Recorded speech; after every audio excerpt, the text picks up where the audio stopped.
Ylöjärven tenniskoulu Vuorentaustan kautta Rinnetiellä matonpesupaikan kohdalla. Ottakaa yhteyttä, sovitaan ajat joko tykytennikseen, nuorisotennikseen, lapsi- tai perhetennikseen. Käydään hakemassa joko teidän tai kauttani kyseinen avain tähän tenniskentälle.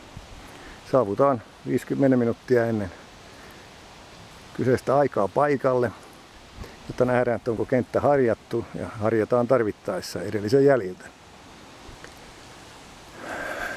Tennisvalmennusta Tampereen talousalueella käteismaksuin ennen tennistuntia. Sovitaan tapauskohtaisesti hinnoittelu, onko sitten kyseessä tykytennis, nuorisotennis tai tenniskoulu lapsille.